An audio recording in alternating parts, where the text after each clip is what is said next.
Well, investigators say a man in stolen cars led to the security breach that shut down Cleveland Hopkins International Airport on one of the busiest travel days of the year. Now, federal documents reveal the suspect's actions and left us with a whole lot of questions. Now, this is one of several breaches at Hopkins in recent years. So tonight, News 5 investigator Tara Morgan spoke with an aviation expert and a former FBI agent to get some answers. Airports are vulnerable, like other critical infrastructure, says former FBI executive Catherine Schweit. They're big, large, open things in the public space. The feds charged Isaac Woolley after a security breach that temporarily shut down Cleveland Hopkins International November 23rd. They recognized that this individual was in and around the airport for 3 hours at least and intended probably to do exactly what he did and maybe more. Court records show Woolley carjacked a woman, drove to FAA property, and turned off power sources before pulling wires from the primary radar, shutting it down. An hour later, Woolley stole a second car, drove through an airport gate, and ran down a runway.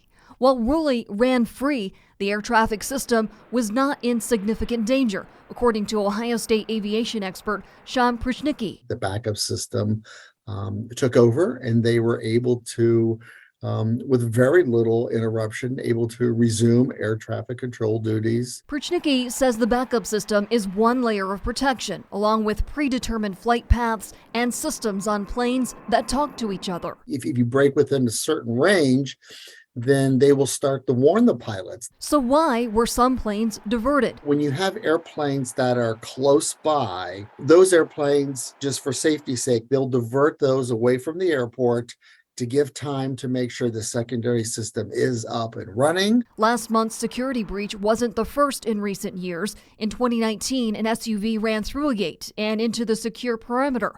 Another in 2020 involved personnel. In the case against Woolley, Schweit says investigators will track his history to better understand if this was a single act or planned with other acts to come. Who is this guy? Why did he get there? How did he know how to get there? How did he know how to disable the power system that goes to the radar? Cleveland Hopkins Airport wouldn't answer my specific questions, citing security reasons, but the police union president recently told us the FAA requires a certain number of officers to be at the airport at all times, and these officers have special security clearance. They're going to say, what did we do in 19? What did we do in 20? What are we doing now?